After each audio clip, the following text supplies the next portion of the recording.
Right now, as you watch this video, someone just fell below the poverty line, and somewhere else, a billionaire just made another million in the same world at the same moment. That's not just an economic fact, that's a moral catastrophe. Most people think poverty means not having enough money. Wrong. The World Bank draws the line at $1.9 a day. But Nobel Prize winner Amartya Sen blew that idea apart. Poverty isn't just empty pockets, it's empty freedom, no education, no political voice, no dignity. A famine doesn't happen because there is no food, it happens because the system failed to get it to you. That changes everything about how we think about solutions. Here is the dirty secret the global economy doesn't advertise. The world isn't divided into rich and poor countries by accident.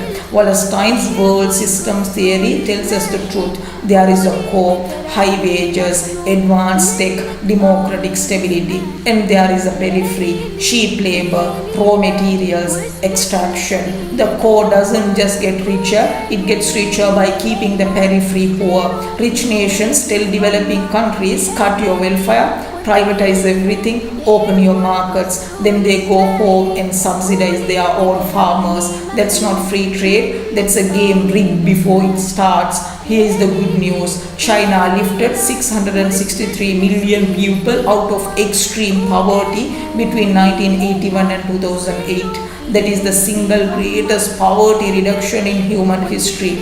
Global child mortality cut nearly in half. Now the bad news. While absolute poverty is falling, inequality inside every country is exploding. The rich are getting richer everywhere, in the US, in the UK, in developing nations. The Gini coefficient, the measure of inequality, is rising globally. We fixed the floor, but we forgot about the ceiling. So what's the solution?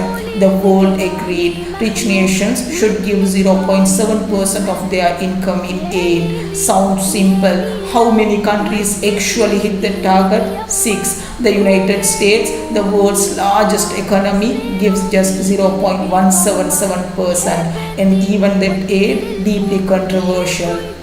Jeffrey Sachs says aid builds roads, schools, and futures. William E. Sterling fires back. It creates dependency, floods local markets, and funds corrupt governments.